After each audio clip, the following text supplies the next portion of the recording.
Haleluya, Shalom. Puji syukur kiranya kita semua tetap dalam pemeliharaan Tuhan ya. Pada renungan singkat kali ini kita akan mendengarkan tema yaitu menghadapi ujian. Untuk renungan singkat kali ini kita bisa membaca dalam kitab Markus pasal 4 ayat 35 sampai 41. Lalu mengamuklah taufan yang sangat dahsyat dan ombak menyembur masuk ke dalam perahu, sehingga perahu itu mulai penuh dengan air. Markus pasal 4 ayat 37.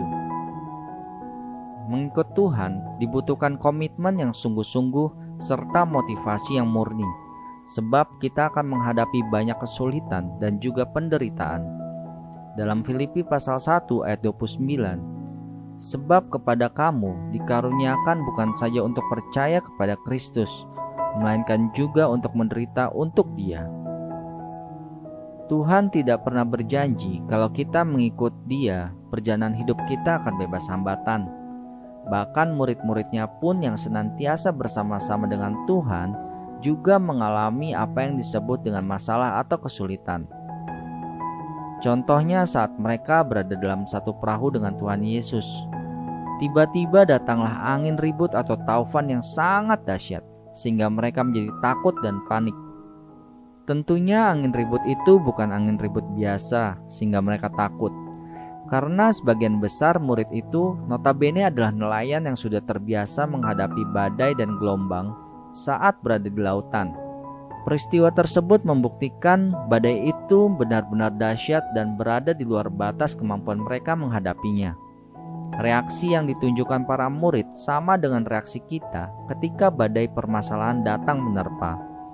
Kita tidak lagi dapat melihat permasalahan sebagai proses ujian, tetapi sebagai beban yang melemahkan iman dan merampas sukacita kita. Kita sangat panik dan khawatir, sehingga berusaha mengatasinya secepat mungkin menurut akal dan cara kita sendiri.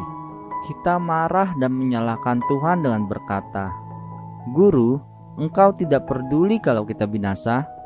Markus 4 ayat 38b.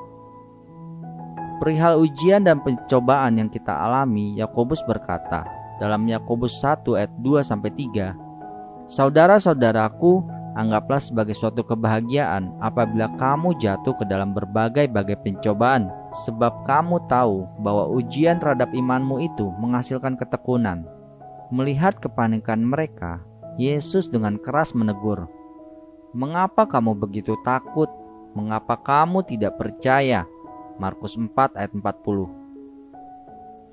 Tidak seharusnya para murid menjadi takut karena ada Yesus di tengah-tengah mereka.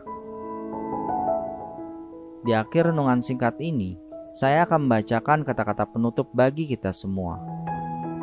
Jangan kita menggunakan cara yang lama. Ayo, serahkanlah semuanya kepada Tuhan. Haleluya. Amin.